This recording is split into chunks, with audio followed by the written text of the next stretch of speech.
Good evening, everybody. Good evening, everybody, and welcome, both in the room and online.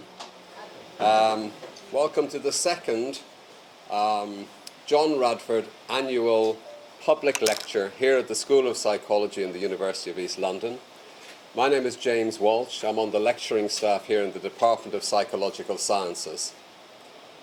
Before we get to the main event, there are just a couple of housekeeping announcements to make. The first one is to those in the room.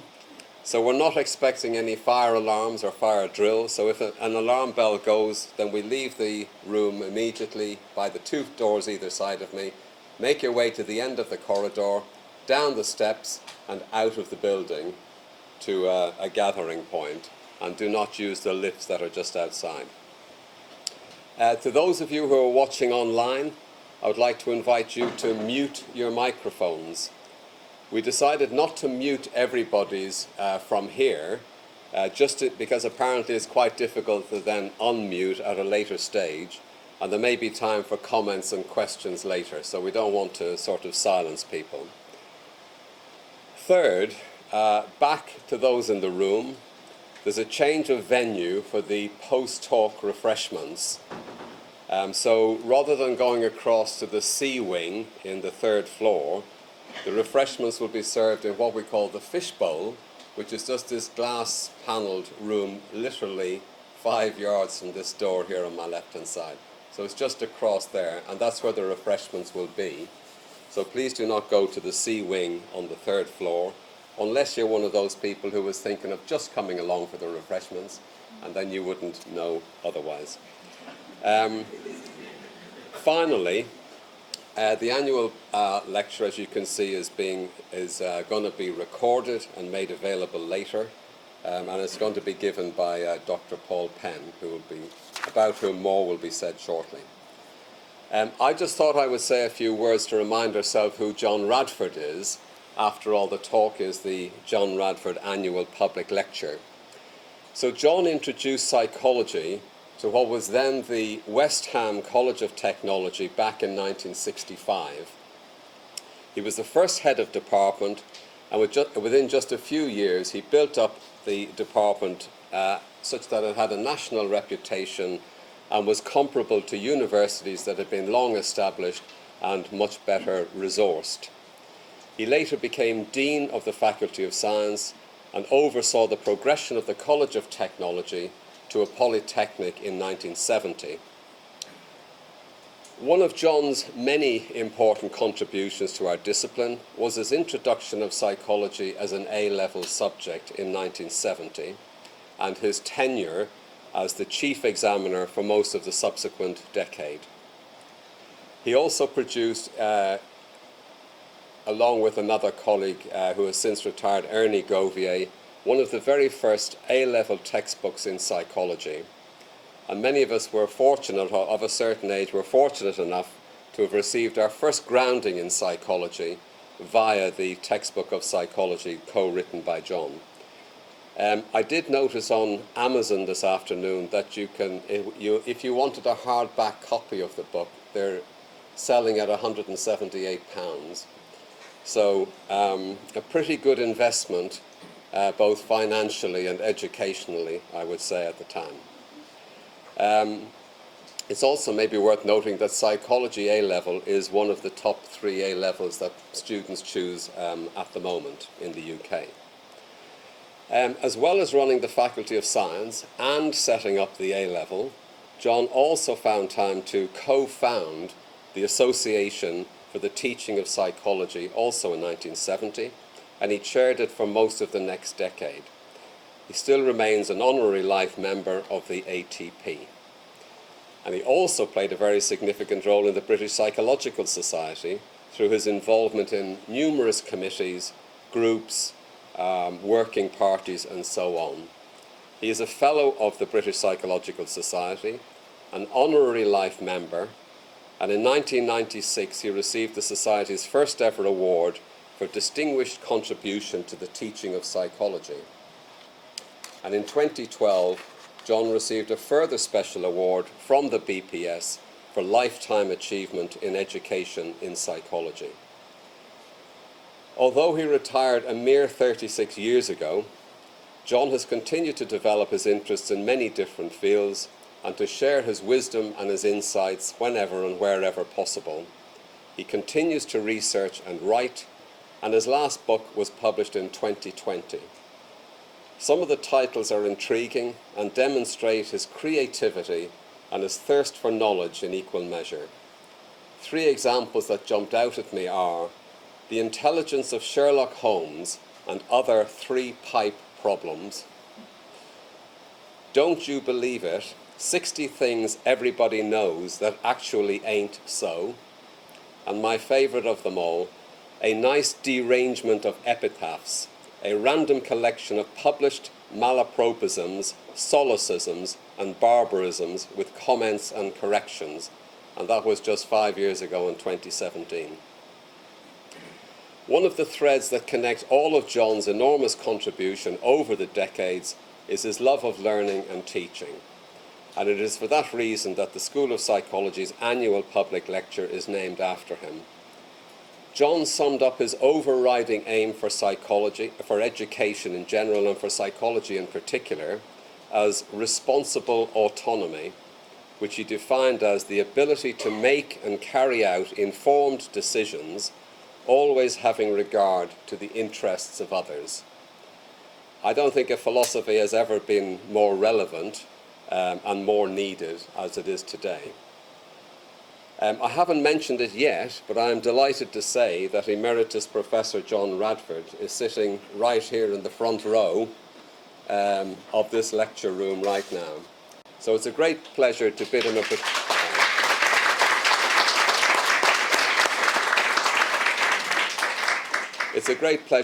a particularly warm welcome, and also to take this opportunity to thank him for exceptional contribution to psychology, not only at UEL, but far beyond too.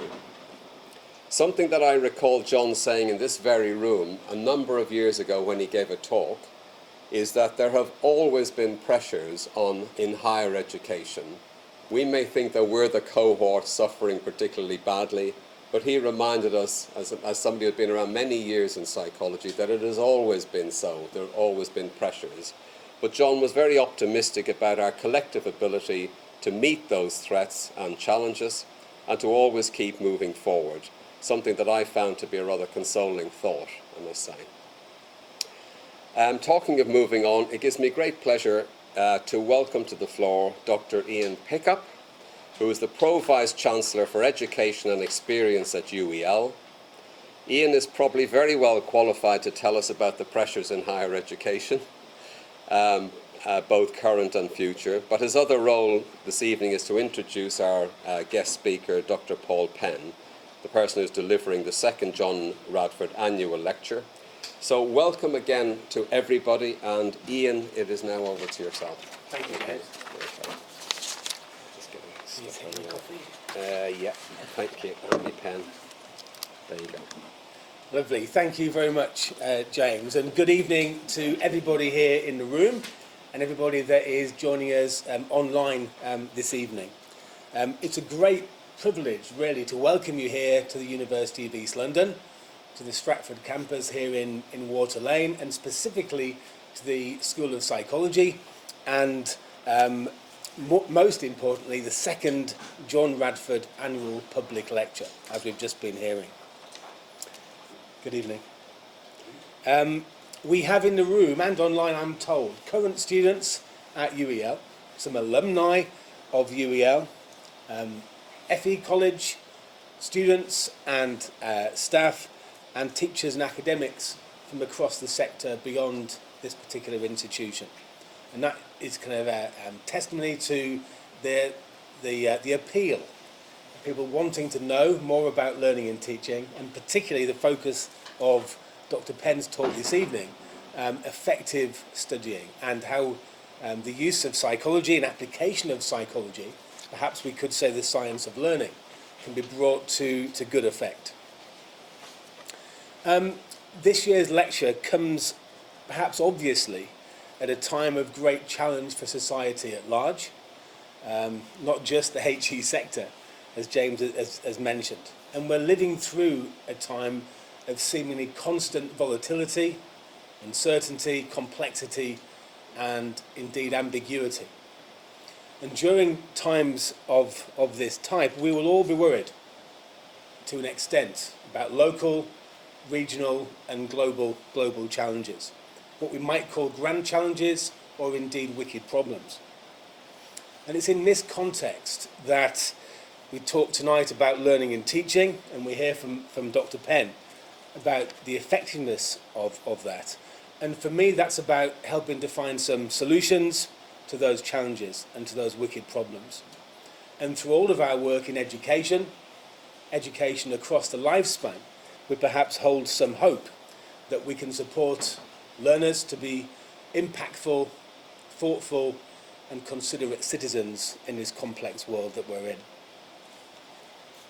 The School of Psychology here at UEL has a long-established track record and a deliberate focus on the importance of pedagogy, teaching and learning in higher education, and the benefits and necessity of investing in infrastructure and in the people to deliver teaching and learning to a high standard. Indeed, I understand that the School of Psychology was the first school in the university to establish a teaching and learning committee in the early 1990s, and establishing a research group with a specific empirical and theoretical focus on teaching and learning. Indeed, we've heard about Professor Radford himself, the first head of psychology here at UEL, and the contributions made both personally and through his work in building the discipline here in the university beyond the walls of our campus here as the West Ham Institute in those days originally. Crucially, the school views teaching and learning through the lens of psychology as a discipline, understanding the usefulness of deploying psychological knowledge about the mind. For example, cognitive process, memory, decision-making, and habit formation in the pursuit of learning. It is therefore perhaps wonderfully appropriate that I introduce this evening Dr. Paul Penn to give this evening's lecture. He believes that helping people to study more effectively is one of psychology's most important, yet perhaps unsung benefits to society. A few words about Dr. Penn, if I may, and hopefully you won't blush too much during this part. What we might call a first-generation student, Dr. Penn graduated with a degree in psychology from UEL in 1998 and moved on to the University of Hertfordshire to study for his PhD. His thesis addressed touch perception in both blind and sighted individuals in both the real world and in virtual reality. I'm just trying to imagine what 1998 version of the metaverse looked like. Certainly I wasn't aware of a virtual reality in 1998. So ahead of the times, most definitely. Following the completion of his PhD, Paul undertook a brief postdoctoral placement at the University of Birmingham before returning to UEL in 2004 to serve as a research fellow with the School of Psychology's virtual reality research team. During his time in this role, Paul completed his postgraduate certificate in learning and teaching in higher education and began to contribute to undergraduate and postgraduate teaching. Paul is currently a senior lecturer here within the school. Paul is a fellow of the Higher Education Academy, the HEA, a chartered psychologist and a member of the Division for Teachers and Researchers in Psychology. He's also a chartered scientist, as if that wasn't enough to keep him busy. In 2021, Paul won the Higher Education Psychology Teacher of the Year award for his efforts to transform the communication and accessibility of evidence-based advice from psychology on how to study effectively via his book. I think that's an advert on that first slide. Maybe it is an advert. But the wonderful book titled The Psychology of Effective Studying, How to Succeed in Your Degree, and its companion YouTube channel. The same year, he was also the recipient of the School of Psychology's Chancellor's Award for University Service. I have to say I spent some time this afternoon exploring YouTube, and Paul's contributions there are truly remarkable. And they're remarkable, certainly from my perspective, because they're crystallised thoughts, they're presented, therefore, very clearly. The application of science to practical understanding and learning are presented so well. And it's no surprise that they have received significant following in the virtual world, but also, go so well with the textbook that Paul has published. In fact, one of the 5 top tips that Paul has on one of his clips says this: to construct your own understanding of a topic, focus on how you'd explain it to someone else. Really straightforward. And I think, for those of you that have explored the materials that Paul shares through YouTube and elsewhere, we can see that brought to life. It's a tangible thing, and it's a hard thing, actually, particularly taking complex ideas, complex constructs and theories to make sense to everybody else. So, I'm sure that as we all learn from Dr. Penn this evening, we'll begin to construct or develop further our own understanding of the psychology of effective studying, and start to imagine how we might apply this in all of our work with all of our learners. We'll also perhaps begin to see that helping people to study more effectively is indeed one of psychology's most important, perhaps unsung benefits to society. It's my great pleasure, therefore, to hand over to Dr. Paul Penn.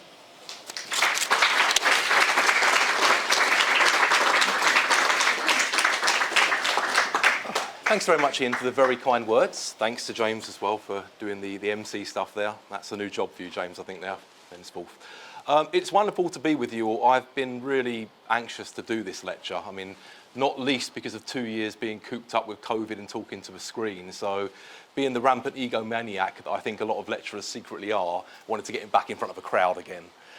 It's wonderful to be here. It's particularly weird to be given a lecture with John in the audience, though, because when I was an undergraduate here back at UEL, we're talking 95 to 98, my memory stretches back that far, the first person who actually gave a lecture in front of us was John himself. And he was introducing the school, and of course he started by introducing himself as an emeritus professor. And everyone in the audience at that point looked at each other and went, "What's an emeritus professor?" Ever the professional, without blinking, John saw the disquiet and said, "It means they don't pay me anymore." So yeah, that's what the audience response was. Now I do have to put that in context, however, because John was immediately followed by a representative from occupational psychology that evidently had just got off the phone with one of their trainees, who informed them that they now didn't get out of bed in the morning for anything less than £2,000 a day. This was back in 1995, at which point the audience did exactly what you've done, which is stunned silence. Now, bear in mind, you have to adjust that figure for inflation, which, what's that these days, in $1 million or something like that, probably, yeah? Well, actually, it's probably more like 5 million, let's be honest, the way things are going at the moment. So we have an incredibly distinguished and incredibly remarkable career in teaching and learning that, eventually they won't pay you anymore. And you have occupational psychology, a trainee that was claiming to get £2,000 a day. Well, I weighed up the options, and I decided a career in teaching and learning was for me. So clearly I'm not that smart, and you probably shouldn't listen to a bloody word I say, quite frankly, but, we'll give it a go anyway. In today's session, I don't think I can really build too much on what Ian said, so I'll just give you the short story. Lecturing over about 15 plus years, as I have, and lecturing to psychology students, one of the things that struck me was how often I would see people study in a way that, let's be polite, certainly wasn't informed by psychological research. And of course, psychological students are looking at things like memory, attention, motivation. So these should be the first people that are clued up about these things. In fact, quite often people were studying in ways that would be actively discouraged by research in psychology.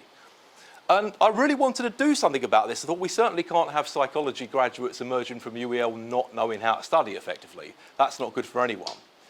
But it also got me thinking about the fact, well, if psychology students are not doing this effectively, what about organic chemistry students? What about English literature students? What about everyone else? So I started to think maybe I could make a contribution there. So after that, I also observed that when I talk to students about their university experience, quite often they'd say something, I love university, but the studying sucks. And I was thinking, well, that's kind of why you're here, to be honest. And if you view studying as something that must be endured rather than enjoyed, that's kind of sad, isn't it, really? So that was one of the reasons I kind of started doing lectures on this, and that quickly resulted in me thinking, well, I should probably write a book, shouldn't I? And well, I should probably do a YouTube channel, shouldn't I? I did it the wrong way. I should have wrote the YouTube channel before the book and generated a bit of interest, because, you know, there you go. But I didn't do that. So that's really where I come from and what I'm trying to achieve. So what I'll do, and I'm using a clicker and technology here, so this could all go very wrong very quickly. What I'll do is give you a quick overview of today's session. We don't have a huge amount of time together, so I've got to crack on. First bit, I'm going to try and convince you that we actually need a psychology of effective studying as opposed to a study skills module or something along those lines. And the reason I think we need a psychology of effective studying is twofold. The one I've just talked about, which is if we give advice on studying, it really should be informed by research on memory, attention, motivation, things like that. That just stands to reason. The other reason we need psychology is to persuade people that they even need the help in the first place, which might come as a bit of a shock, but I'll expand on that as we progress. The more astute and cynical of you will also notice that this is a perfect opportunity for me to use legit psychological research to flog my book and the YouTube channel. So, and I make no apologies for that, because if you write a book as an academic, I remember having a conversation with a friend and he said, do you know what happens when you produce an academic book, Paul? And I went, no, what happens? And I was hoping he'd say they throw bags of money at you or something like that. Do you know what he actually said? I'll tell you what happens. Nothing. Absolutely nothing. I said, well, thanks very much for that. You could have told me that before I wrote the damn thing, though, couldn't you? But there you go. So we're going to follow that up by me completely undermining the utility of trying to actually get you to buy the book by giving stuff away for free. I'm actually going to give you about sort of 5 or 6 pieces of advice on 4 different areas of studying that should hopefully really help you out. And that's why I studied psychology and not business studies, because giving stuff away for free if you're trying to flog stuff is probably not a good idea, is it really? And lastly, we get to the take-home messages, but I've got 3 take-home messages, which if you remember nothing else about this lecture, I would like you to take away with you. At this point, most of you, including me, are thinking, if you could do it in 2 slides and 3 messages and 5 minutes, why are you keeping this here for an hour, Paul? And the answer to that is, I don't have a good answer, to be honest with you. I've never known why we do that. But anyway, I suppose it's a value for money thing. You'd feel a bit cheated if you were here for 5 minutes. So, first things first, question for you all. Do you actually ever remember being taught how to study? And the entire room at this point goes, no. And I'm guessing you certainly weren't taught with reference to psychological material or anything like that, right? This is interesting because we are in a room now that I can tell you contains quite a lot of very high-powered academics, some wonderfully capable and committed and dedicated students who are all studying for a higher qualification, and yet none of you can remember being taught how to do the thing that brings you to the party. It's particularly alarming for the lecturers, isn't it? Well, it's good that we don't train other people like pilots. Can you imagine? So you've got a degree in aeronautical engineering, aerospace engineering. Do you actually know how to fly this plane? What's the worst that could happen? Cancel the holidays to Tenerife. Thank you very much. But this isn't just lecturers. If you just take a straw poll of anyone and you say, do you remember being taught how to study? They'll all say the same thing. Not really. Do any of you recognise this? I see lots of winces and raised eyebrows and tups and things. So you do. You weren't taught how to study, but you have been exposed to this idea of learning styles, this idea that we process information either using sight, sound, or touch. We have a preference for one of those modalities, and the best way to teach us is to tap into that modality. You've heard of that, right? And those of you that follow my videos know where I'm going with this. It's not going to be pretty, folks. The next one. Anyone has seen something like this? Maybe that exact version before, the learning pyramid. Yep, I'm getting nods around the room. Some people shaking their heads. Okay, there's lots of different versions. They all do the same thing. They rank learning activities according to how much information they say you retain from taking part in those activities. Okay, at the top, quite alarmingly, is lecture. Oh, that sucks, doesn't it? So if you don't like the lecture, well, you remember 5% of it. It's fine. We'll be okay. Complete poppycock, both of them. Okay, and I am serious. This one on the right is particularly egregious because there was a study not so long ago, actually, that tried to trace the origins of that learning pyramid. And they traced versions of it back about 120 years, during which time not one shredder's evidence has emerged for it. Out of desperation, the author of that study actually contacted this national teaching laboratory in Bethnal, Maine, and said, are you actually responsible for that? And they said, yes, we are. They said, fantastic, pay dirt. Can you give us the data upon which this is based? No, we kind of lost it, sir. Learning styles. Well, I can tell you about 20 or 30 years worth of psychology now says that's complete nonsense. You do have preferences for how you learn. They usually don't have anything to do with what works and what doesn't work. Okay? And yet, most of you are familiar with these things. So let's recap what we've got so far. None of you were really taught how to learn according to psychological research, at the very least. A lot of you have been exposed to complete misinformation and poppycock about learning. Here's where it gets really sinister, folks. 2020, there was a meta-analysis done. For those of you that are not familiar with meta-analysis, it's like a collection of studies on a topic. They pull the analysis and they look for trends from lots of research on the same topic. Okay? This study was very, very large. It was international, about 18 different countries, about 18,000 educators. So these are people that teach. As you can see, the best part of 90% of those people felt that their teaching would be more effective if they tailored it towards learning styles. So let's recap where we are now. Lots of people don't get formal instruction about learning. Lots of people are aware of a lot of misinformation about learning. And the people that are responsible sometimes for teaching future generations are kind of tacitly perpetuating and, well, undermining people's education by orientating it towards complete misinformation. Oh, this is not a very good start, is it? Am I convincing you we need a psychology of effective studying just yet? Okay, if not, let's just consider what the implications of not knowing what psychology has to say about studying are. It's interesting that one of John's books, I think the title alluded to this, it's the things you don't know, or the things you know that aren't true that get you into trouble. That happens to be one of my favourite quotes. It's often attributed to Mark Twain, but apparently it's not. Okay? It's not the things we don't know that get us into trouble, it's the things we know that ain't so. If you were a student and you believed in learning styles and you've been trying all this time to orientate your learning towards visual processing or kinesthetic processing or auditory processing and failing miserably, you're going to think it's you, aren't you? You'll think, I'm following evidence-based stuff, it's not working, I must be a bit dense. Not helpful, okay? So it's not without consequences stuff. I'll give you a really embarrassing personal example from my own life, okay? Imagine 16-year-old Paul, not a pleasant image, I know, doing his geography GCSE exam. It was a proper public exam. Most of you will wince when I start describing this. Held in the school gymnasium. That horrible combination of dust and polished wood in the air. That really oppressive silence that when you walk into the room, it hits you in the face. It's almost like it's got density. Yeah? These rows of perfectly arranged Victorian desks. I sat down nervously at my desk, complete with the inkwell that hasn't been used for about 4 generations, yeah? Shuffled the papers nervously and unveiled a bit of graffiti. This, word for word, is what the graffiti said. Yep. Quite unnerving when you're about to take one of the big exams in your life. I'd swatted like a champ for this exam, so I went in pretty confident. I didn't leave confident. In fact, what I wanted to do was underneath this write Me Too 1993, basically, just as a record for future candidates. So this kind of stuff does matter, but sometimes people say, well, look, Paul, we don't get taught about this stuff. There's a lot of misinformation out there. There are a lot of well-intentioned educators are peddling rubbish, unfortunately. But maybe learning is one of those things that is so important, that is so pervasive in our lives, we just kind of figure it out and we end up at the right destination, whether we kind of meant to or not. Well, we can test that hypothesis, can't we?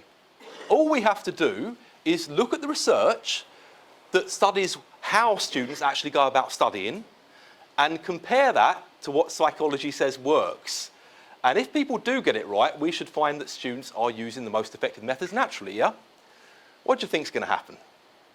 Yeah, I can see the smiles around the room.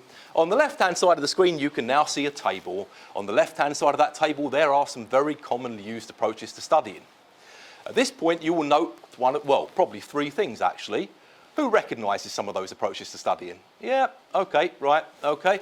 Who's looked at those and gone, I use some of those approaches to studying? I definitely did. Who's going, hang on a minute, those approaches that I use also have low next to them. What does that mean? Yeah? Well, that's as good as you can get in academia, a one-word summary of what the research in psychology and across the learning sciences says about the utility or usefulness of those methods. Ah, right, okay, that doesn't look good, does it? So what are students actually using? Well, according to a very sort of prominent study by Karpicki et al., you can see there that 83% of students reported that rereading was their #1 go-to strategy, what they use most frequently. Well, that's got a low next to it. That don't sound good. In contrast, 10% of students said practice testing was their go-to study strategy, which is the one that's got a high next to it. So you can see immediately, can't you, that there is a discrepancy between what students think works, and therefore what they use, and what psychology would advocate using. And this is because of something called metacognition, and particularly faulty metacognition. Now, metacognition basically means, the crudest definition I can give you is thinking about thinking, which sounds like a really academic, in the worst sense of the word, thing to talk about, yeah? But it's actually vital. Think about it this way. Your attempts to learn are going to be inextricably tied to your perception of what you already know. If you already think you know something, are you going to bother really studying it extensively? Probably not. If you're pretty confident you know something, then again, are you going to study it? If you don't know something, you're probably going to pay it more attention, aren't you? Okay? Question, what if you're wrong?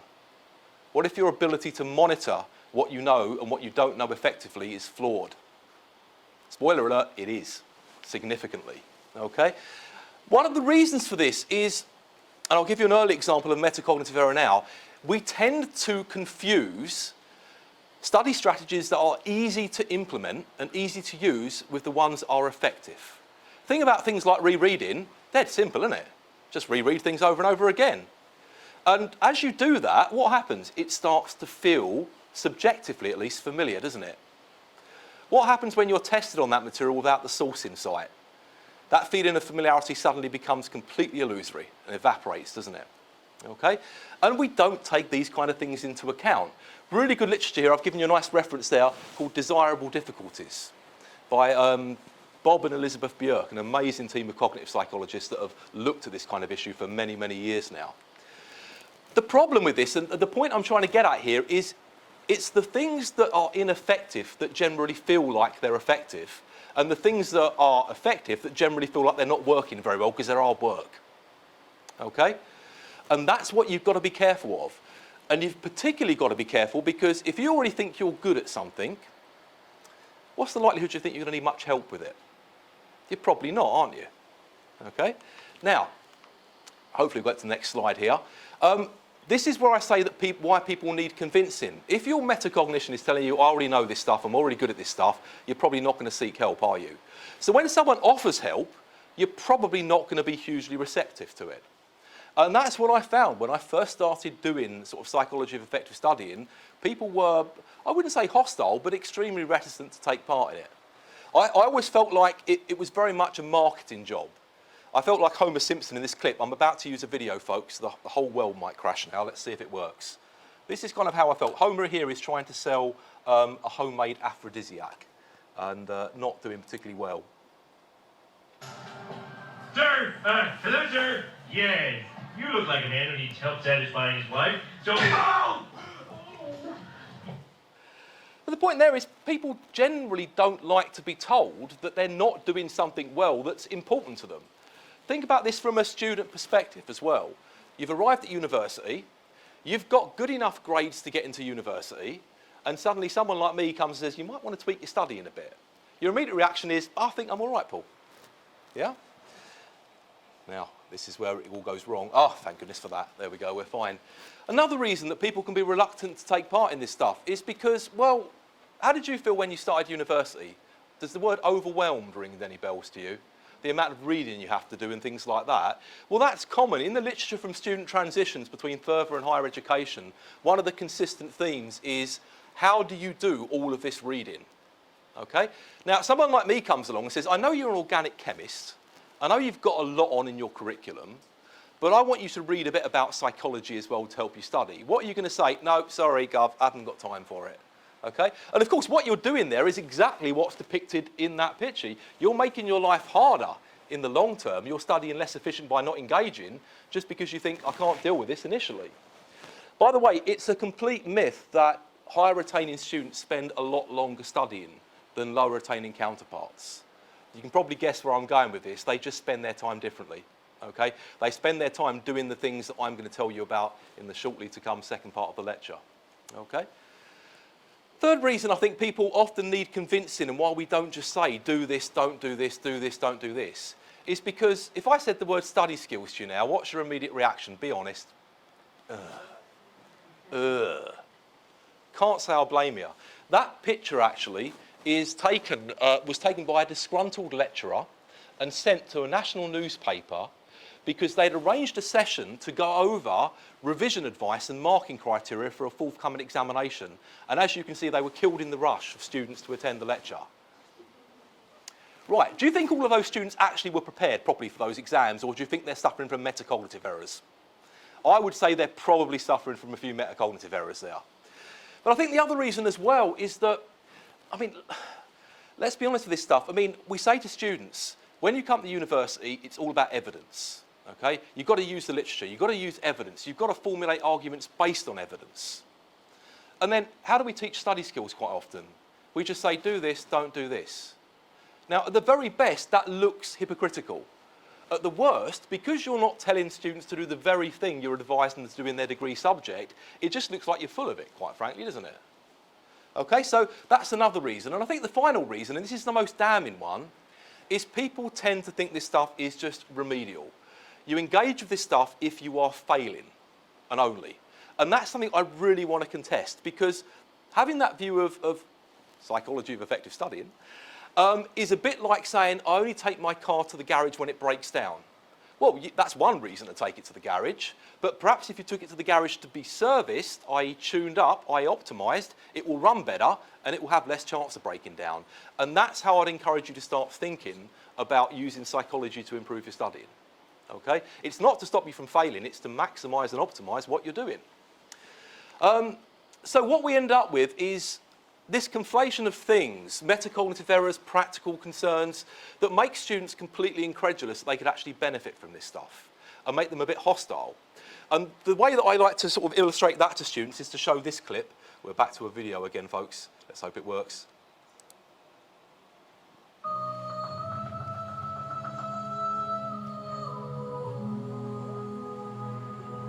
But this shit counts.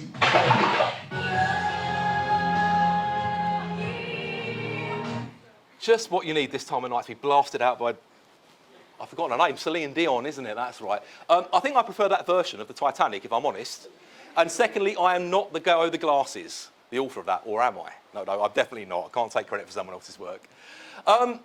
So the way that I try and present this stuff is to say that you can't tell people just what to do and what not to do. You've got to explain to them why they're currently doing what they're doing, the kind of errors in their thinking that lead to poor study practices. Because if you don't do that, you're not convincing them they need the stuff in the first place. So what can happen is people can just be pedaling along the road here, and the first time they know they've got a problem is when they hit the bridge.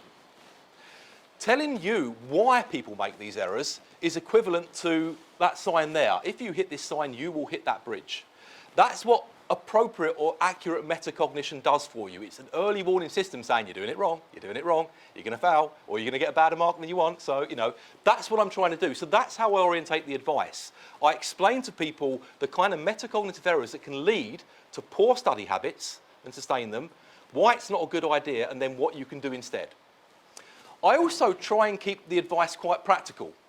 Okay? There is a huge amount of advice out there about, obviously from psychology, that could be gained. But the problem with it is it's not written for students. It's in journals that look at memory or attention and motivation, and they leave it to you to figure out what the take-home message is. So I try and organise the advice in very obvious practical chunks, and today I've got 4 chunks for you. First chunk, how do you beat procrastination?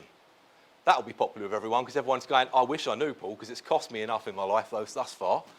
Second thing, how do you start to read and take notes like an academic? How do you start to retain more of what you actually start to read?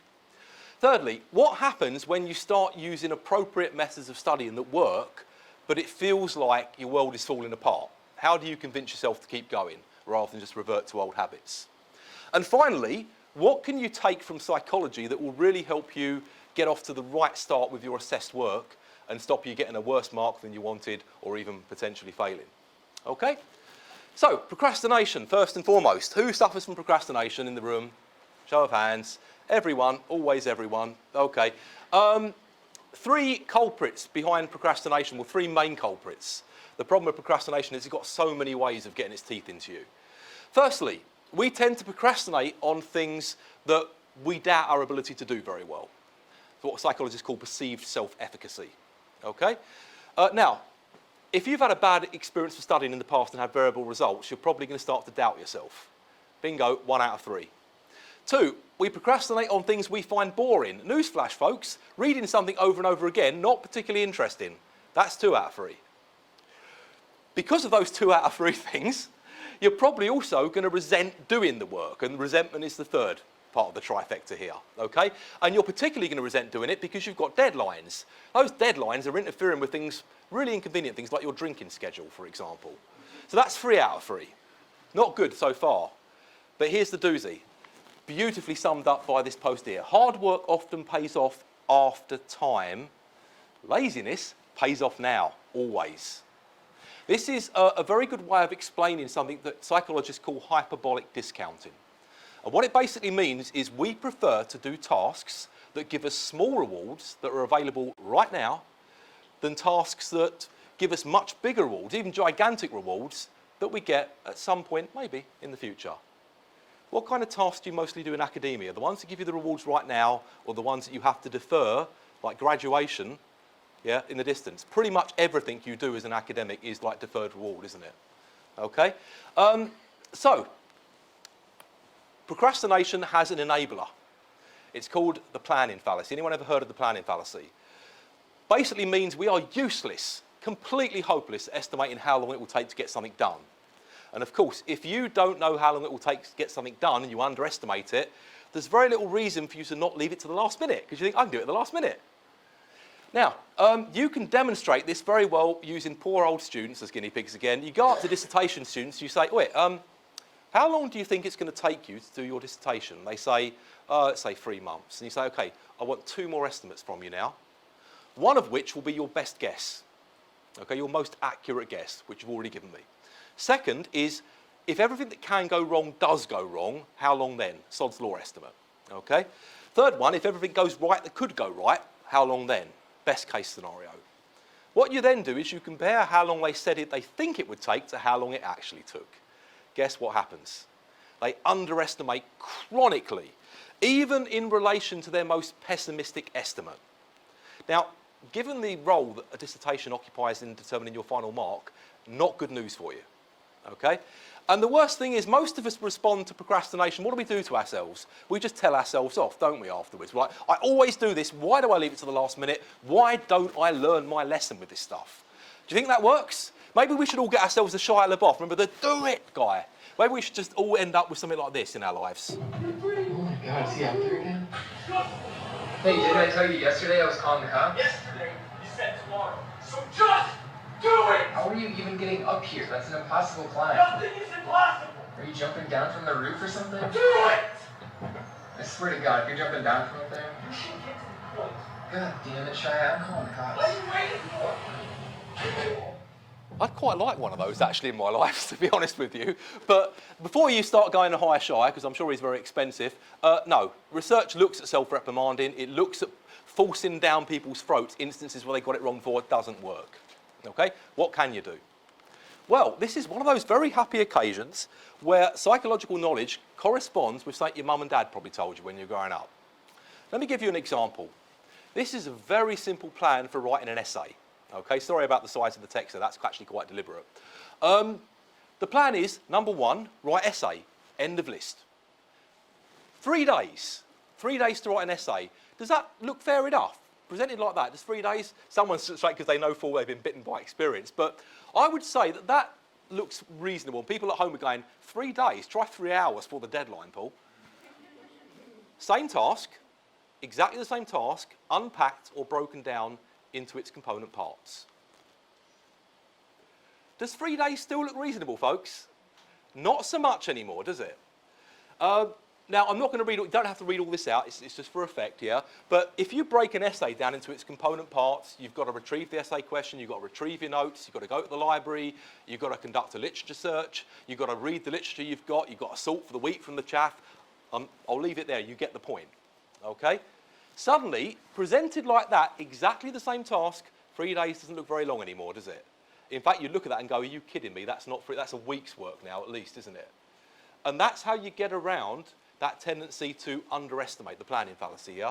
This is what I think about 10 or 20 years of psychological research have said now. If you actually unpack a task, it's much less likely you're going to chronically underestimate how long you have to take to do it. There's another benefit for doing this though. Remember I told you that we prefer doing tasks to give us a small reward now than a big reward later? Well, if you break a task down like this, you can have lots of small rewards in there, can't you? Rather than just one big one at the end of doing the essay. So that's a lovely 2-for-1 strategy there. Helps you get around that tendency of hyperbolic discounting as we discussed earlier. Okay, this one's going to take some explaining, isn't it? Is it hot in here or is it me?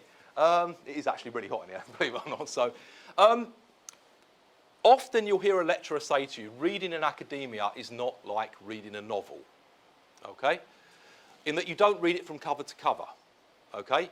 You pick out the good bit. Can anyone see where I'm going with this? Yeah, very uncomfortable suddenly, everyone in the room as well. So I would extend that analogy by saying academic reading isn't like reading a novel unless that novel is 50 Shades of Grey, because then you just skip to the good bits. You don't read any of the rest of it. No? Just me? Oh, come on, give me a bit of support here, everyone. Jeez. Right, okay, moving on, blimey. No fun. One of the things you often get from students is they say, look, okay, I'm overwhelmed by the amount of reading.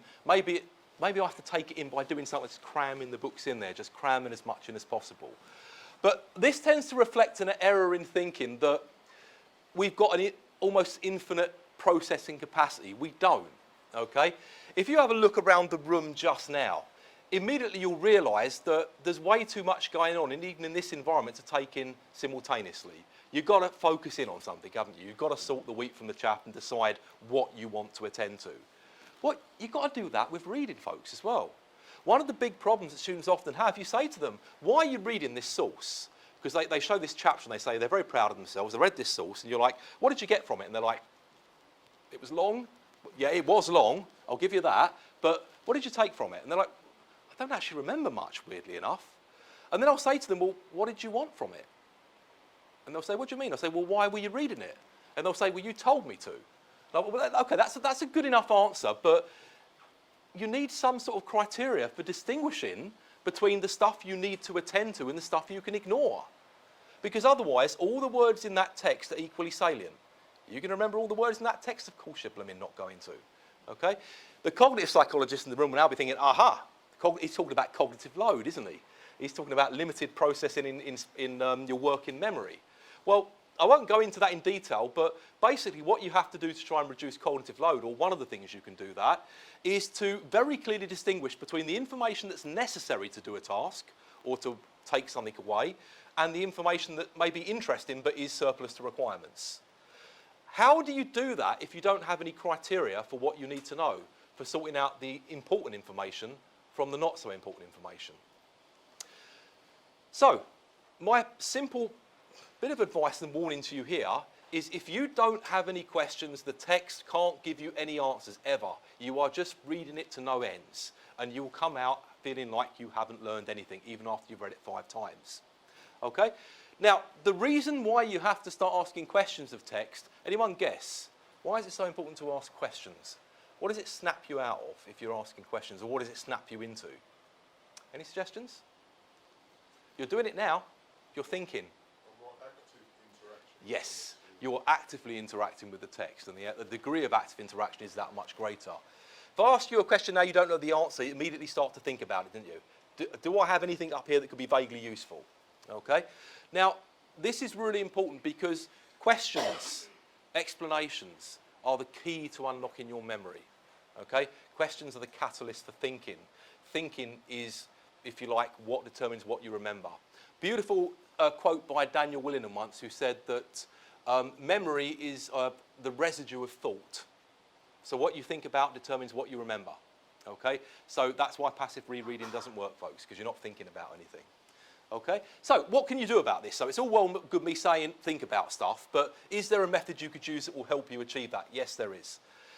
Called elaborative interrogation. Anyone ever heard of it before? Nope? Okay, now here's what you do. Break down your reading into smallest chunks. So if you're reading a book chapter, maybe a paragraph at a time. Try and think about something you want to get from the text. Maybe you want to learn about a particular theorist or a theory. Maybe you want to learn about a particular experiment or study. Or, you know, if you're studying something outside of psychology, maybe the work of an author. Okay, but have something. Then, as you're reading the text, what you want to do is every time you encounter something that you, A, don't understand, like a term, you, B, it makes an assertion about something that should be justified, or maybe C, you think, I could perhaps explain that a bit better myself, or I want to go and explain that. You make a note. You actually write a question to yourself. If the book belongs to you, you can write it on the book. If it belongs to the library, for the love of God, don't. The librarians will not thank you for it, okay? But that's what you want to do. You want to start annotating the text with questions that you then have to answer. Because the question catalyzes the thought, the thinking about it gives you the answer, that makes you much more likely to remember it, okay? That simple, pretty strategy, yeah? Now, I would say that at this point, don't fall into the trap of thinking, I'll summarise it instead. The reason that summarisation is regarded as something which is pretty low utility when it comes to learning, it can work, but it depends how well you do it. Have you all seen Batman, The Dark Knight? Okay, the one with the, you know the Joker and Batman though, yeah? Okay. Well, if I asked you to summarise, give me a plot synopsis of Batman, The Dark Knight now, you might talk about, you know, the symbiotic relationship between good and evil, and what happens when one side gets ratcheted up beyond the ability of the other side. You might talk about the potential of corruption and despair to corrupt a man's character, the role of Harvey Two-Face in that movie. I'll tell you how a website called Postmodern Barney summarised Batman the Dark Knight. The following way. Wealthy man assaults the mentally ill. Okay, it was quite funny, but it's not really, if you wanted to remember what happened in that film, it's not really a good way of doing it, is it? What I would suggest instead is rather than focus on summarisation, you ask questions that require explanation. An easy cheat to do that is ask questions that begin with why and how, because that forces you to explain the mechanism of something, and that tends to involve a lot deeper thinking than just describing something or trying to just concisely summarise something. Okay? Now at this point you might be thinking, that's all well and good, Paul, but what if I don't really like the topic that much? Or what if I don't already know much about it to nest the questions in? They've actually looked at that in the research, okay? They take perceived interest in a topic, ratings from students, and they also test students for how much they already know, and they compare those students to other students that know a lot and really like the topic, and actually this method works a little bit better on people that aren't really interested in the topic and also don't know much about it. So no excuses, give it a go, okay? Note-taking in the 21st century, I love that meme. I've actually seen that happen in classes as well. The problem with this, I think it represents two fundamental misunderstandings. The first is that the purpose of academia is to reproduce knowledge. Look, folks, if all we did was try to reproduce knowledge from older and wiser people, academia would die on its arse in about a year, okay? It's no good. We can't progress if all we're doing is regurgitating stuff, okay? There has to be some element of reinvention. There has to be some element of, okay, what are the holes in this? What don't we know from understanding this? What are the other interpretations that could be brought to bear here, okay? That's the way you generate new questions, and new questions generate new knowledge. But the more insidious thing is I think it also reflects a misunderstanding about how your memory works. a lot of people tend to think about memory as working a bit like one of those recalcitrant Victorian cameras. You know the ones in the Wild West where you saw the person disappear behind a curtain, and then he gets people in front and says, right, you have to stand there and don't move for about half an hour, because if you move, the shot's ruined. That sometimes feels like how your memory works, doesn't it? It's this crappy old camera where maybe if you stare at something long enough, it will actually sink into that bloody brain of yours, okay? Fundamentally not how memory works, and if you try and study in that way, you are going to not have a good time. Your memory works on a reconstructive basis, not a reproductive basis. We've known this, folks, since about 1920 from psychology. Give you a very simple synopsis of the study. It's called The War of the Ghosts, and it involved Westerners being given, I think, an Inuit Indian folk tale, which obviously was culturally very, very unfamiliar to them. It was also written in a very strange style that didn't really seem to have a structure as we would understand it. And what the experimenter said is, can you remember? Just read it a couple of times, then have a go at recalling it. Not surprisingly, people didn't do the best job in the world of recalling it. But what they found is that people weren't making random errors. They were making systematic errors. And these errors seem to have common themes. So if someone encountered something unfamiliar, they would either omit it or they would change it to something that meant the same thing but was culturally familiar to them. Okay? If someone encountered something that was very familiar, they would expand upon it. Okay? And that's because of this reconstructive nature of memory. Okay? What your memory is looking for is integration. It wants to see how what you're trying to learn fits in with what you already know, your previous experiences, and your expectations. So you have to study in a way that is commensurate with that. Okay? This is why we say don't just look at your notes and copy out verbatim. I know it feels like a lot of busy work. You end up with all these notes and you think, I've done a lot there.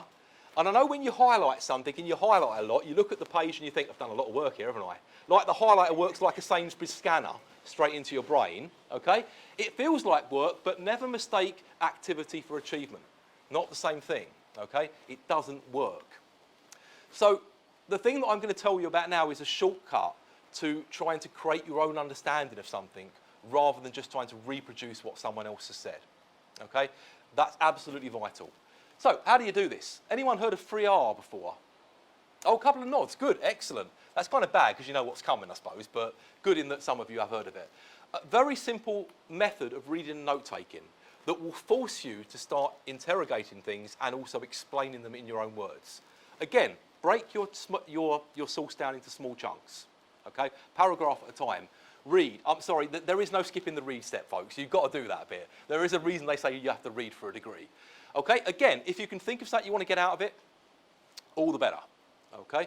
But read it. Put the text to one side. Do not cheat. It's not going to feel good, I warn you now. You're going to muck it up the first couple of times, but put the text to one side. Try and recite what you've just read. You can do it verbally. I would suggest you do it in writing, because that then starts to form the basis of your notes. Once you've done that, compare what you've written down to what's in your source. Now, this is very important. Do not get caught up with, oh, I can't write as well as them, or that doesn't sound as good. Doesn't matter. What you are trying to do is just to explain something roughly in your own words. If you've got your facts correct, and if you've captured the essence of the main point of that passage of text, good enough. Okay? That's your litmus test. Once you can do that, move on to the next section, and you rinse and repeat. Okay? I know it sounds onerous. It's really not. Okay? And what you're doing is, as you start to progress with this and you start to get evidence, you can remember some of this stuff, it reinforces you and you don't mind doing more reading because you actually get some evidence you're doing it properly. Okay? Next section, persevering. What do you do when things go, well, things feel like they're going wrong for you? This poster that I've got on the screen is more than just an excuse to get some casual nudity into the presentation. Although we always like a bit of casual nudity, don't we? Let's be honest. So, the reason I've got this are there's some very interesting parallels between bodybuilding and using your memory. Okay? Now, if any of you lift weights at the gym, or you know someone that lifts weights, yeah? You know the basic principle, right? The weights are resistance. You have to put a lot of effort in to overcome the resistance, and sooner or later you will fail. You will no longer be able to lift that weight anymore. So we've got resistance, effort, and failure. These concepts are very important for memory Because when you work out, the idea is you work out hard enough that you fail. You then go home with horrible DOMs, your muscles ache like crazy. What's happening is you've put micro tears in your muscles that your body then has to repair.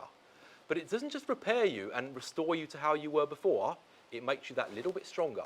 So you're a bit more capable of lifting that weight next time. Do that enough and you get a lot stronger, okay? So the failure is actually a catalyst for growth. Very important concept, okay? We'll come back to that. What you have to remember is when you start using some of these strategies I'm telling you about, it ain't gonna feel good at first, okay? What's probably gonna happen is you're gonna kick that metacognitive error I told you about at the start. It's gonna feel like it's hard work and you will assume it's not working for that reason. If any of you have ever been to the theatre or seen a theatre production, you'll be aware of a saying that says, if the dress rehearsal goes badly, the play goes well. You ever thought about what that means? Because it sounds like a bad idea. If the dress rehearsal goes badly, everyone starts to panic and the whole thing will be a nightmare, yeah? That's not what happens. If the dress rehearsal goes badly, your attention is brought to the things about the production that don't work. If you know what doesn't work, you can fix it. Same with studying. If you know what you don't know, you can do something about it. If you don't know what you don't know, you remain in ignorance, okay? The temptation, however, is you think, screw this is a lot of work. I'm gonna just go back, I'll look at the source for a bit, I'll just cheat. Any of you ever used cue cards for an exam? Does this sound familiar? The cue cards you can do, you read, you answer, you put them to the back of the pile, yeah? The ones you can't answer, you're like, don't need that one anymore. We'll just ignore that, pretend it didn't happen, okay? Cheating. But that information is valuable to you, and by pocketing that card, you've just deprived yourself of a key element of learning, okay? Now, I'm going to show you a very quick example of the left-hand side. It's going to seem a bit like, this is a word pairing paradigm. You get a cue word, which is the prompt, okay? Think of it, if you like, as a question. And you get the target word, which is an answer, okay? That's what you expect people to remember. So we've got two word pairs here. In the first pair, the cue word is fire. Second word is blaze, okay? The second pairing, the cue word is reversed. The cue word is blaze, second word is fire. Do you think it would be equally easy to remember those two word pairs? Do you think you'd stand a roughly equal chance of remembering those two? Who thinks yes? They seem about the same when it comes to the test. I'm seeing nods around the room, okay? Think about it for a second. If I say the word fire now, what's the first word that comes to mind? It's not blaze, is it? Fire exit, maybe fire escape, firefighter, you know, any of those words. Fire axe, okay? Fire wall. Blaze is somewhere down the list, isn't it? Look at the second one. If I say the word blaze to you, can anyone think of another word apart from fire? I can't. And it's not just because it's up there. That immediately evokes fire, doesn't it? So what you should do, having looked at this, is realise that when you're tested, when all you've got left is the cue word, that's going to be a damn sight harder to remember, okay? Similarly, when you've got your books in front of you and you've got the question and the answer in front of you, seems easy, doesn't it? Okay? What's going to happen when I take that source and all you're left with is the questions? It's not going to be easy anymore, is it? This is the kind of, it's hard to believe, I know, but this is the kind of mistake we make when we're studying. As obvious as it sounds, we make mistakes this fundamental, okay? Now, what do you do about it? Okay? By the way, if you're interested, this is presumably a chemistry or physics exam here. Briefly explain what hard water is. If you want to have a go at that, feel free, by the way. I'll tell you what the answer is afterwards.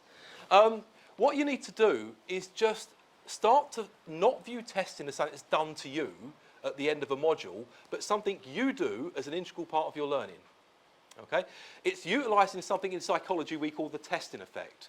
Now, the testing effect is one of those gems in psychology, and what I mean by that, it's one of the things no one ever argues with. Because we're an argumentative bunch in psychology. Rarely do you find a finding that just seems to hold regardless. The testing effect means if you had two groups of people, you give them a source to read, you say to the first group, 20 minutes, read this as many times as you want, there'll be a test at the end. Second group, you say to them, same source, read it through, and then we're going to give you a series of tests, and then see how you do in the final test. Okay? Second group will always do better. It's better to test yourself for an amount of time than reread for the same amount of time. Okay? Now, that might seem like a complete chore to you, but the reason it works is because, well, you're asking for evidence of what you know. And if you test yourself and you know you don't know something, you can do something about it. Dress rehearsal goes badly, real thing goes well. Here's where it gets interesting, and that parallel to bodybuilding comes in again. Research seems to suggest that the biggest results we get from trying to remember something are just on that cusp when we're about to fail, as if we're trying to lift a weight and we're like, oh, go on, you sod, sort of thing, you know. It's a bit like that with memory as well. The more effort you have to put in, the more able you seem to be to remember something afterwards, okay? It doesn't even stop there. You say, but what when you fail? That's bad, surely. No, that's the other part of it, which is where the comparison to bodybuilding comes in. Failure, when it comes to memory, just as failure when it comes to weightlifting, is not a bad thing. Your memory benefits from successful and unsuccessful attempts to retrieve information, okay? It doesn't feel that way, does it? When you can't remember something, you think, oh, that's a waste of everyone's time and effort. But actually, that's not the case, because again, failing to recall something serves as a metacognitive correction. You now know you don't know that. So when you go back to your reading, you've got a priority suddenly, haven't you? You now know what you know and what you don't know, and therefore what you need to focus on. So what you need to do is, when you feel that urge and you think, look, this is going terrible, I can't remember anything, don't give up. That is a catalyst for growth. That is not an indictment. That means you're making progress, even if it doesn't feel like it. Okay? That's the answer that came up on the exam. What is hard water? Ice. I love that. I don't think that's the answer they were going for. Can you see what I mean about it? It does say explain what hard water is. Not all answers are created equal. So when you are retrieving things, do try and explain them rather than just give a one-word answer. Last bit I want to give you a bit of advice on today. Producing assessed work. There is one thing you can do right from the outset that will really help you in this regard. It might even save you a few fouls here and there. Quite often when students are producing work, what they don't think about is there a gap between my expectations about what constitutes a good piece of work and the tutor, i.e. the person who's marking your work expectations? Okay? What tends to happen is students just accelerate past that. They're like, not happening, it's fine, hit the accelerator, get on with the work. You haven't got very long, okay? I like to think it's a bit like that meme there. Just speed up, you got this, okay? No, you don't. If you don't know what the expectations are, just speeding past that doesn't mean you clear the gap. It means you hit the gap faster and harder, okay? What you need to do here, because what we're talking about is grading criteria. We're talking about understanding what the expectations are so you can ensure that your work is fit for purpose. Because if it's not fit for purpose, we can guess what happens. Now, at this point, it's not just students that do this. I'm going to tell you about my favourite overheard academic conversation. And you're duty-bound to keep this quiet, he says as he broadcasts it live to how many hundreds of people offline. This was after I'd been to a presentation. It was a collection of very senior colleagues. One of them was given a presentation about a topic, I don't recall what it was, which is not a good start. They gave their presentation, it did not really go down well. They clearly wasn't fit for purpose. They went to sit down in the audience, because another person was coming up to give a talk. This was the conversation I heard. Professor A, was that presentation difficult to write? Professor B, looking slightly puzzled. No, why? Professor A, because it was effing hard to sit through. If anyone laughs too much about that and applies it to my presentation, I'll start to worry, okay? Still to this day, my favourite overheard presentation quote. So feel free to use that whenever the next time you see a bad presentation, incidentally. Just don't use it at the end of mine, hopefully. Okay, so I'm going to give you an example. This is an extract from marking criteria. Those of you that are at UEL will recognise this as part of our essay marking criteria. Okay? Very simple, addressing the question. This is one of 7 criteria we use to mark your work with. On the right-hand side, a description of what you would need to do to get a first, because everyone wants a first, right? Okay, content is clearly relevant to the topic set and convincingly addresses the essay title or question. Does that sound okay? Does that sound clear? Do you all get it? Do you all understand it? Sort of, you know it's a trap, don't you? But you kind of, I bet you're thinking, yeah, I kind of get it, Paul, okay? The danger here is that we have another metacognitive error. We tend to prematurely assume we understand something just because we can remember it. It's not a two-way street there. It's really weird because you can remember something and not understand it, but it's actually quite difficult to understand something and not remember it, okay? Because you think you thought about it. That's what helps. So I always like the latest in a series of copyright infringements, folks, the latest Simpson clip. This is, I think, very well illustrated by Homer Simpson here. To run a few tests. This is a simple lie detector. I'll ask you a few yes or no questions and you just answer truthfully. Do you understand? Yeah. You laugh. I once had a session with level 6 students who were doing their dissertation. I was giving them advice on how to do their dissertation. I started the session off by saying, you're all familiar with the marking criteria, right? And they all went, yep, yep, yep, yep. I said, okay, which of you can give me just one example? Just tell me one of the criteria we use. And suddenly they all went, so yeah, did a Homer Simpson, basically. Now, there's a problem with this. If you've rushed to judgment and you think you understand that marking criteria quickly, what if you're wrong? How can you orientate a piece of work to a marking criteria that you do not understand? How can you bridge that expectation gap? Okay? The reality is you can't. So what we need to do here is give you a better criteria for making a judgment about whether you really understand the grading criteria, and then I'll give you a study method you can use to help you out. Okay? Again, same criteria that we agreed everyone seems to think they understand.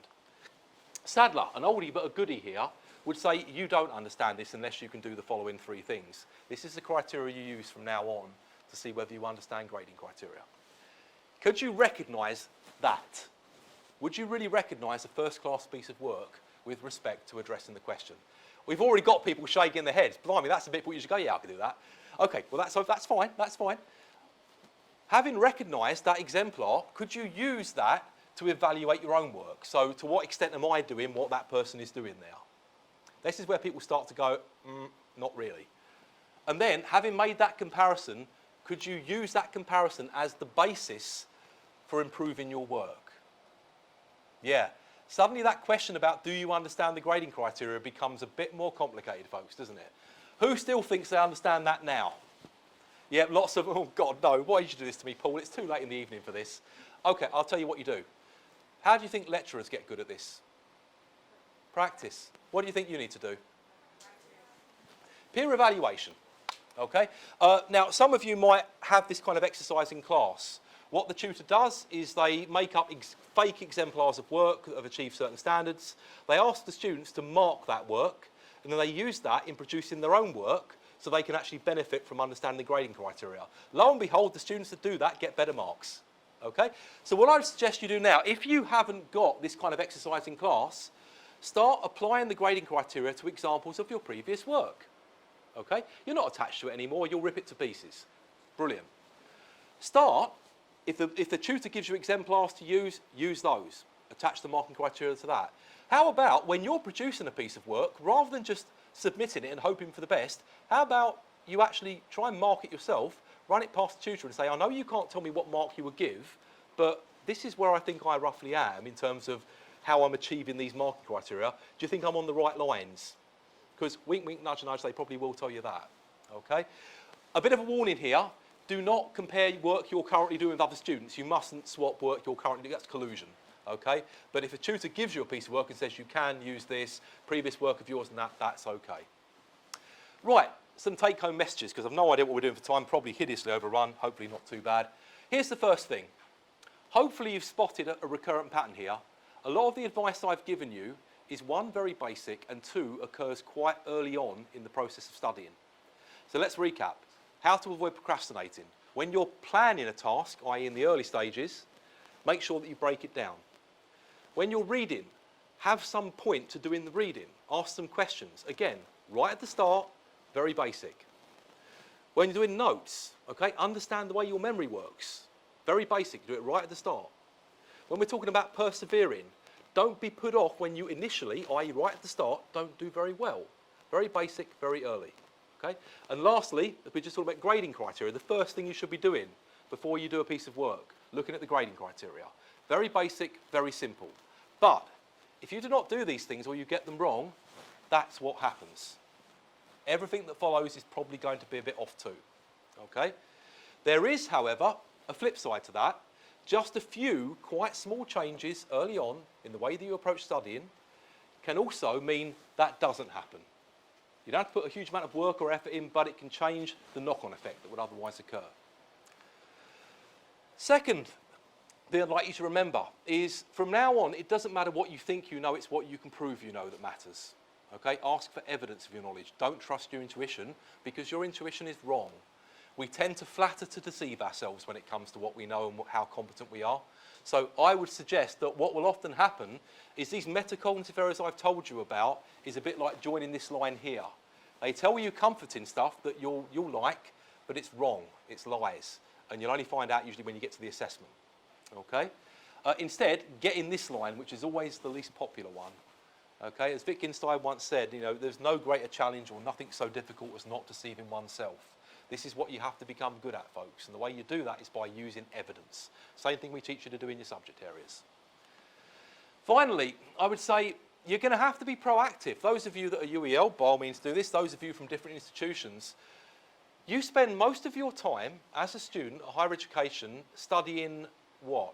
Studying in the classroom or studying independently? Studying at home, studying independently. Therefore, you need to pay as much attention to how you go about that process as you do what happens when you're in the classroom. Equally, your university should be paying as much attention to what you do when you're outside of the classroom as inside the classroom. And that is not always a given, folks. You've all heard of the Teaching Excellence Framework, yeah? Here's a shocker for you. That's one of the metrics on which universities, the quality of their teaching and learning environment is assessed. Ian's getting very nervous probably now.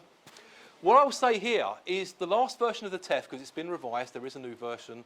Ian, you can tell me if this has now been addressed. Do you think there was real provisions about assessing how much support a university gave people for independent studying? Well, if there was, I looked up on the public website of 6 institutions, 6, that were awarded TEF Gold. So Ian, jump in here.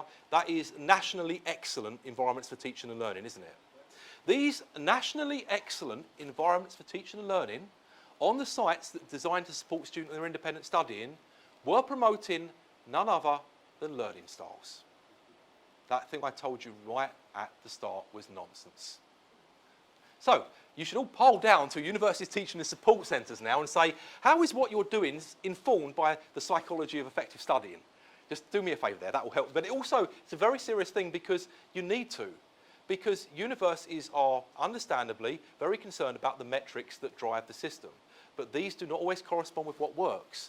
Student satisfaction surveys, all well and good.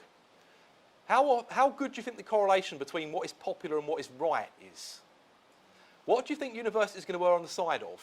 Doing what's popular and we'll get good satisfaction, or doing what's right? Yeah, it's difficult, isn't it?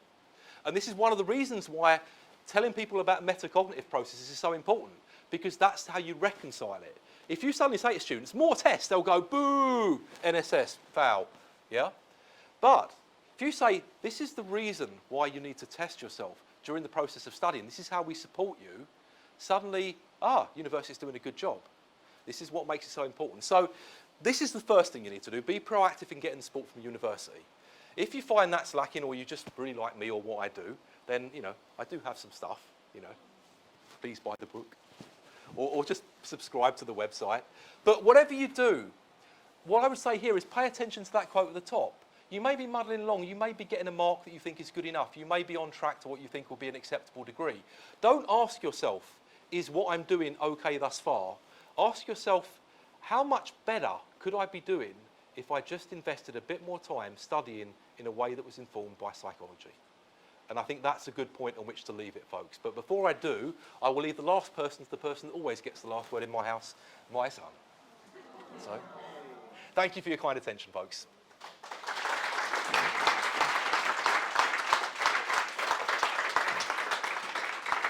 How badly did I overrun, James? I think you're just on time. Oh, excellent. Can we have 5 minutes of questions? Yeah, I think if Ellie's got the questions there and can pick a few out. Ellie, should I come over to you? Is that helpful? Oh, clapping, that's good. I can't hear them online, unfortunately. Okay, well, I'd just like to say a very big thank you to Paul Penn for running us through some pretty complex stuff there, and he's managed to distill it and to make it digestible and understandable. Applied cognitive psychology and learning theory all rolled into one. So thank you very much, Paul, for your work in putting all that together. It's great to be reminded too of the importance of challenging the existing casual beliefs that people hold and looking for evidence to put them to the test, as it were. And also, it's reassuring some of the tips you gave us enables one to have their own sense of self-reliance and efficacy that one can do something about improving one's learning.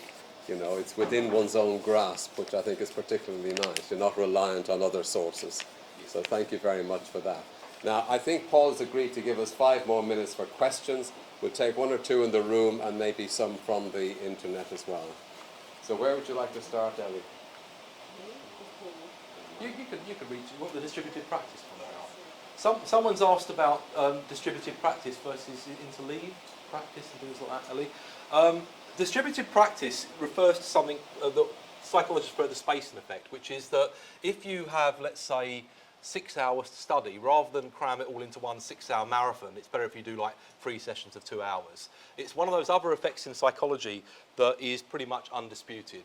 You know, it's much better to distribute your study time across a successive period of learning intervals than just try and cram it into one. It's not that cramming doesn't work per se, it's just a blooming ordeal, and I don't know about any of you that cram for your GCSEs or A-levels, how much of that stuff do you remember now? Nothing. Not a thing. It's just not durable. So when people refer to distributed practice, that's what they mean. It's that distributing your study over a period of time. You don't have to be very scientific about it. The general rule, little and often, is better than big and chunky in that respect. Okay, that's the kind of thing to remember. It's better to distribute over a good number of sessions. Interleaving is a little bit different. It refers to the way that you alternate between different topics, particularly topics that are quite similar and can be confused. You could study using block method, which is you finish studying one topic, then you move on to the next topic, then the next topic. Interleaving is you finish one part of one topic, then you study the next part of the second topic, then the third topic, then you go back to the first topic again. Interleaving seems to work very well because it draws attention to the contrast between easily confused information. So if you have to study a number of topics that have easily confused information, alternating between them rather than blocking them off can work well. I've actually got, I think, a video on that on YouTube which probably explains it a little more eloquently than I've done now. But the spacing effect is actually well worth looking into because, again, it's one of those things we've all done. We all tend to cram at the last minute because we procrastinate, because we underestimate how long it will take. But the spacing effect is worth looking into, and that's also known as distributed practice. Okay, so that's that question. Tom? Can I just pick up on the point you mentioned, the distributed practice spacing effect? Yeah. It's all kind of interesting, and as you say, you know, the evidence backs it up. What advice, given what you said about these particular institutions you looked at that were kind of perpetuating, you know, neuro myths, learning myths, what advice would you give to an institution who has the unenviable kind of conundrum of sorting out a timetable and schedule? Yeah. What advice would you give in relation to kind of that? So, Well, you know, we have, for instance, 4-hour blocks of learning, and I know that it's difficult. I say conundrum because it's difficult sometimes to, it is. you know, square that. But what advice would you give to institutions then? Well, the obvious one is if you can, avoid very long chunks of, particularly if it's someone just talking at you.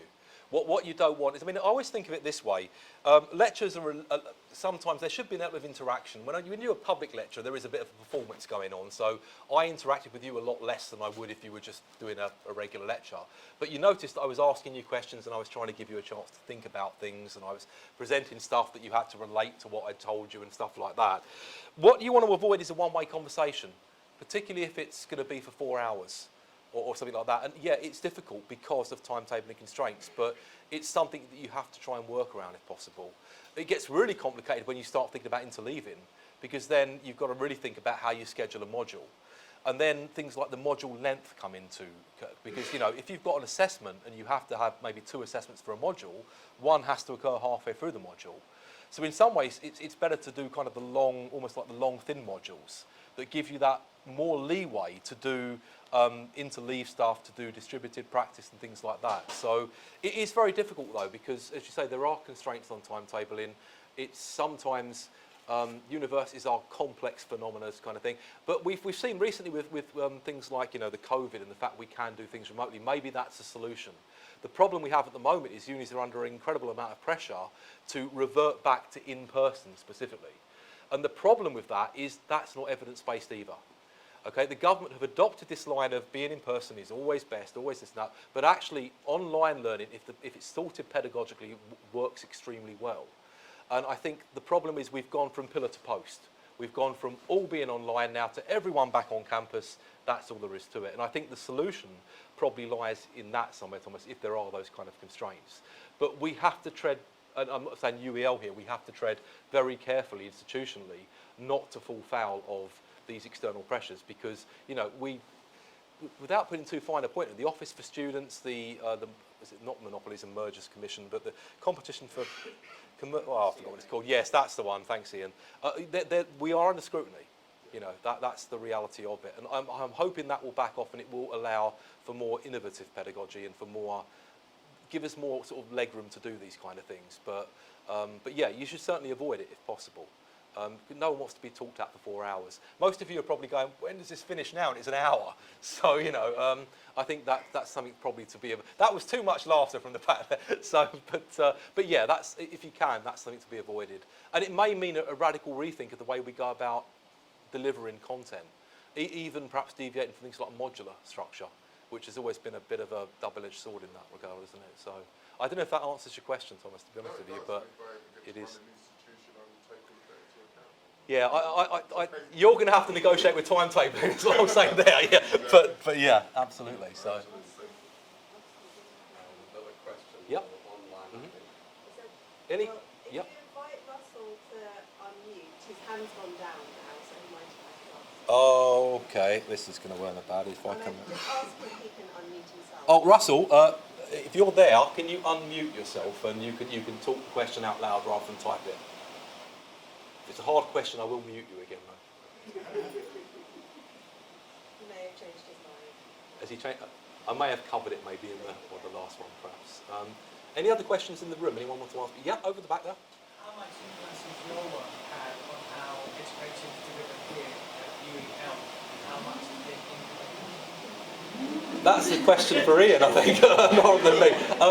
Well, I mean, from the school, I mean, I think the very fact I'm here is probably some indication that people are paying attention. Like I said, there's a lot to be overcome initially because institutions, and this is not an indictment of UEL, it's a comment on the HE sector generally, is that, I mean, saying like we're really good at teaching and learning is a bit like going past the fire station and we're really good at putting out fires. The thing is, well, you know, that's what we expect kind of thing. But actually, it's an important point to make if you have pedagogy that's really informed. And it's something that is being displaced, I think, by an undue focus on employability. And I'll say this, and I'll be very unpopular for saying this, but the best thing you can do in an uncertain world is to learn how to learn effectively, because then you can adapt. If things change, you're in a position to adopt a new role, adopt new responsibilities, you can hit the ground running. The problem, I think, a lot of universities, and this is the point John's made in the past as well, they get too fixated, and again, not UEL per se here, I'm talking about the HE sector generally. I'd like a job at the end of this, you know. One of the things they focus on too much, in my estimation, is what employers say they want. And any psychologist in the room will know about predictive validity here and see the problem I'm getting at. What they say they want is less important than who they actually take afterwards. And I think that is the research that needs to be focused on in that respect. So I think sometimes get in the kind of learning and teaching agenda, which is assumed, people assume that you're good at this stuff, they assume that the stuff is all based in psychology, is sometimes quite difficult because the focus, again, because of metrics, because of the way that the degrees will be assessed, is on what percentage of your graduates will be employed at this level, earning this much after you graduate. The question should be, I think, well, at least one of them, the metric should be, how many of your graduates are emerging with these kind of faculties that will then serve them whatever the uncertain future holds for the employment market? And learning should be one of the key ones.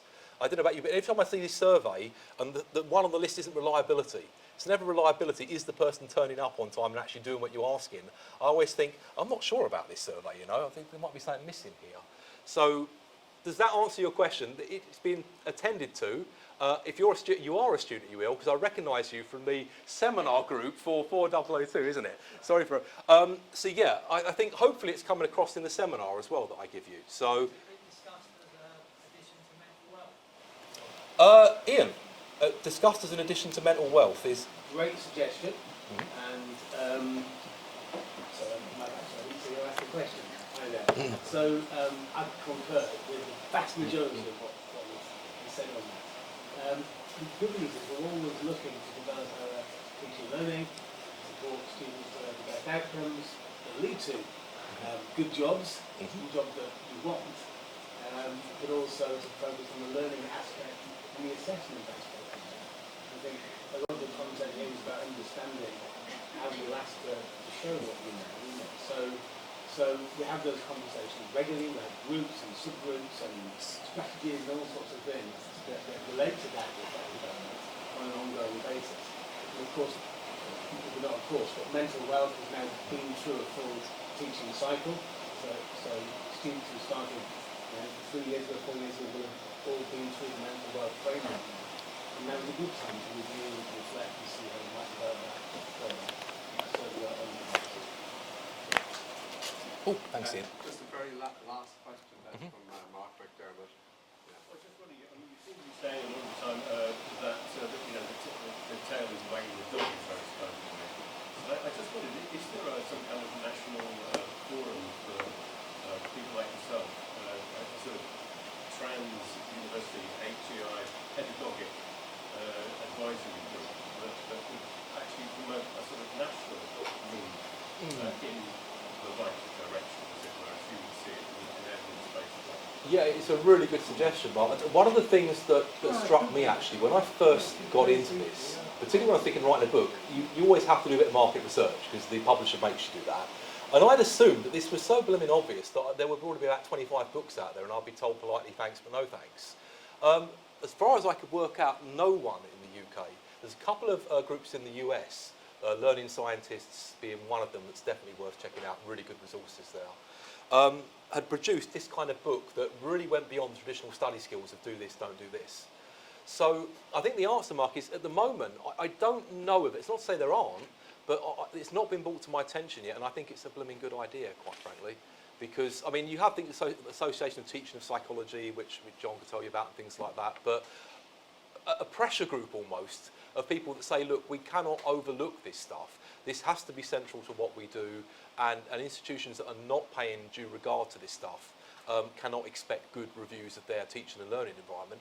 That is also something for the TEF, though, isn't it? I mean, Ian probably can comment again on this. I've not seen the details of the revised TEF, but I would really hope that there is more robust, convincing and reliable metrics in there to assess whether universities are doing enough to support students in the thing that occupies most of their time at university, i.e. studying independently. Because when you have a situation where the metric that everyone uses is so obviously invalid that it can commend universities as gold when they're promoting educational equivalent of phrenology, that's not good. You know, and I think we can't condemn universities for being metric driven because that's how the market works, but we need to try and make sure those metrics have more to do with effective pedagogy, because at the moment they don't seem to that much. So I think your idea is really good, and yes, I will try and start it and then I'll take the credit for it. So even though publicly it's your idea. So thanks very much, Paul. Okay, thank you. Thank you. I'm going to invite, I hope you'll indulge me, I'm going to invite John Radford to have the final word of the evening. Over to you, John. Yeah, thank you. Well, I wasn't really expecting, I won't say unexpected as accustomed as I am to public speaking. I'm very accustomed to it, or used to be. But first of all, I'd like to thank Paul for such a very clear and informative talk, and which does, of course, chime in with many things I've always felt.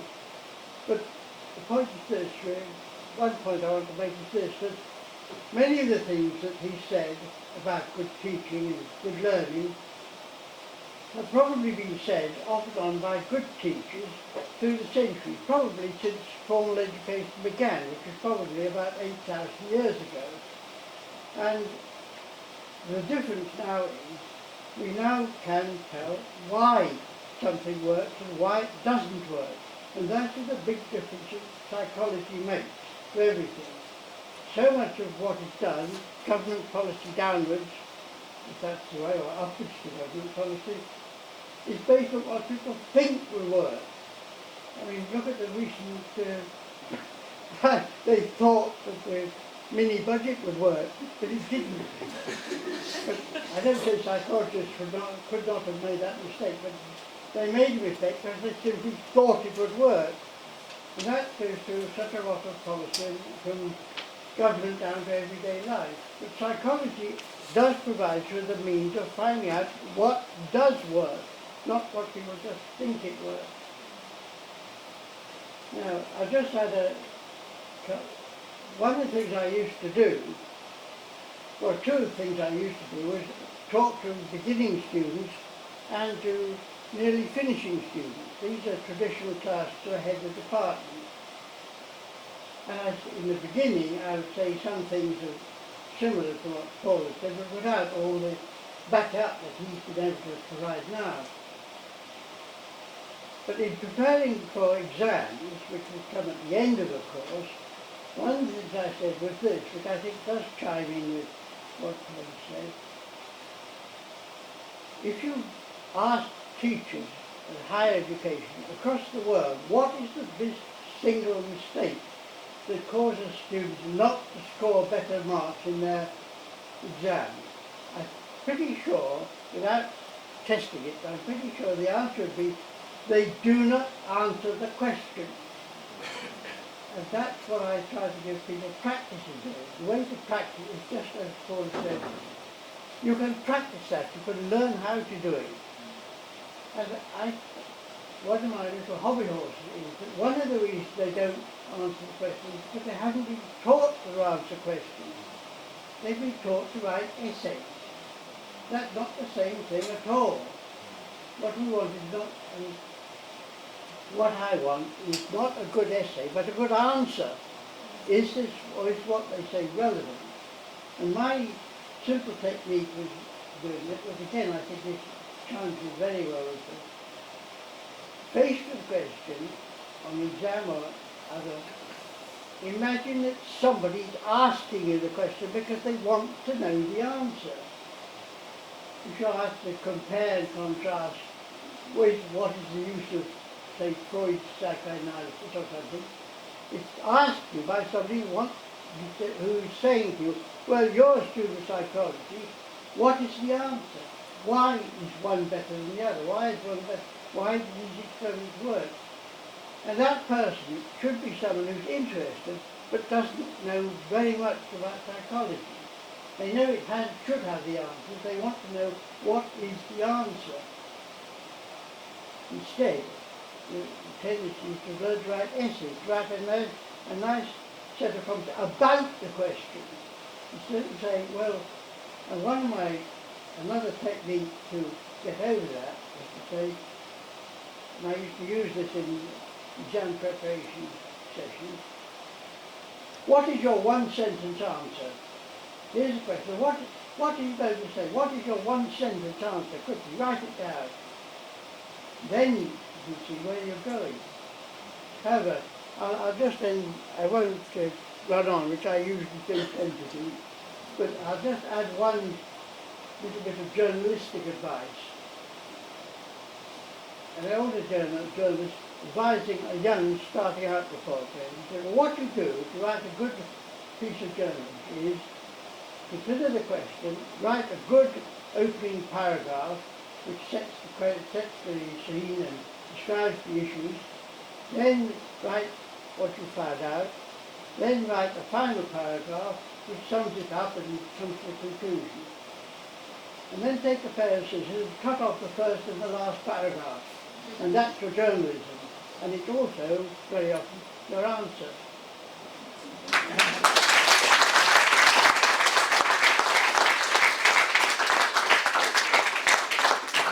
Thank you very much, John. Wisdom as ever. So that's the end of this evening's session. Everybody here is invited to join us for a drink if they want, and some afters in the fishbowl, which is just literally out this door on the right-hand side. Thank you to everybody who's online for joining us. I appreciate you doing so. And most of all, thank you very much to Paul finally for that very interesting talk. I look forward to seeing you all again, and yourself in particular, at next year's lecture. Exactly, yeah.